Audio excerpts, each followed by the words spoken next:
ओम गणेश, जय श्री कृष्णा। एक बार फिर से मैं कर्मकांड बाय आनंद पाठक में आप सभी का स्वागत करता हूं।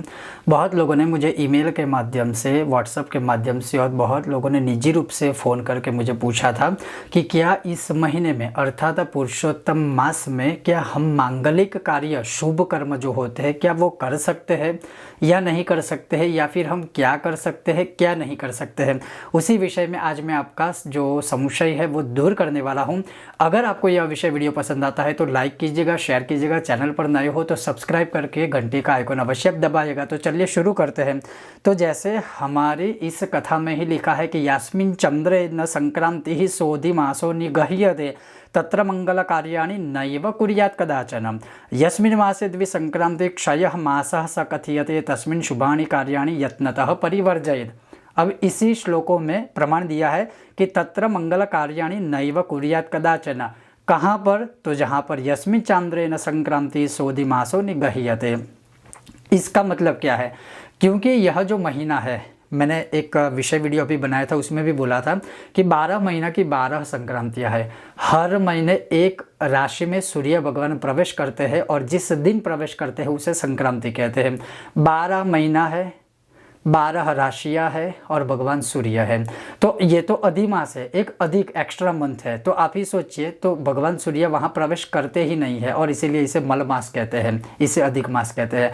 तो जिस महीने में सूर्य भगवान की उपस्थिति नहीं है, सूर्य भगवान का संक्रमण नहीं है, सूर्य की राशि संक्रांति अथवा तो संक्रमण नहीं है, तो उस महीने में शुभ कार्य कभी हो ही नहीं सकते। ये एक सरल भाषा में कहा। अब इसका जो प्रमाण या इसका जो अर्थ है वो ये है, क्योंकि इस महीने में कोई संक्रांति नहीं होती है, या फिर जिस महीने में 2 संक्रांति आ जाती है उसे क्षय कहते हैं, और जिस महीने में कोई संक्रांति नहीं होती उसे अधिक मास कहते हैं। और इसी वजह से इस महीने में मांगलिक कार्य, जैसे लिखा है ना कि तत्र मंगल कार्याणि नैव कुर्यात् कदाचन, कभी भी चाहे कुछ भी हो जाए इस महीने में मांगलिक कार्य नहीं हो सकते। जैसे विवाह नहीं करना चाहिए, नए घर का वास्तु यज्ञ नहीं करना चाहिए, नवचंडी यज्ञ नहीं करना चाहिए, लघु रुद्र यज्ञ नहीं करना चाहिए, बड़े बड़े सकाम अनुष्ठान जो होते हैं। अब सकाम अनुष्ठान का मतलब यज्ञ यागादि की बात है। आप जपात्मक पाठात्मक कुछ भी कीजिए, उसका बहुत फल मिलेगा, लेकिन ऐसी जो बड़ी जो चीज़ें हैं, बड़े जो अनुष्ठान है वो नहीं करने चाहिए। हाँ, किसी अनुष्ठान का दशांश यज्ञ आदि है वो एक अलग विषय है, वो कर सकते हैं, लेकिन मांगलिक जो कार्य है वो नहीं कर सकते हैं। तो अब क्या कर सकते हैं?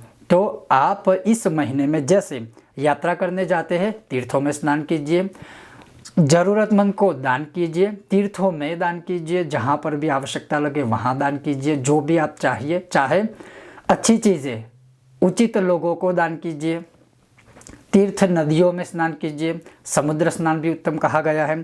उसी प्रकार से जितना भी हो सके मंत्र जाप कीजिए, जितना भी हो सके दान कीजिए, जितना भी हो सके तप आदि कीजिए, जितना भी हो सके व्रत या कोई उपवास आदि कर्म है वो कीजिए, जितना भी हो सके कथा श्रवण कीजिए, या भागवत महापुराण है, भगवत गीता आती है, पुरुषोत्तम मास कथा आदि है, स्वयं उसका पठन कीजिए, सबको भी सुनाइए। और इसी प्रकार से भगवान का स्मरण कीजिए, भजन कीर्तन आदि कीजिए। मांगलिक कार्य वर्जित है। हाँ, आप जैसे सत्यनारायण की व्रत कथा आदि है वो कर सकते हैं, उसमें कोई कुछ चीज़ की मतलब आवश्यकता नहीं है।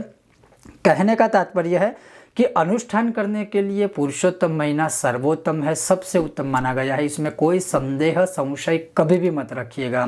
लेकिन बाकी सारी चीज़ें जैसे मैंने कहा वो नहीं करनी चाहिए। शास्त्र ने कहा, मेरे माध्यम से शास्त्रों के माध्यम से मैंने आपके सामने प्रस्तुत किया।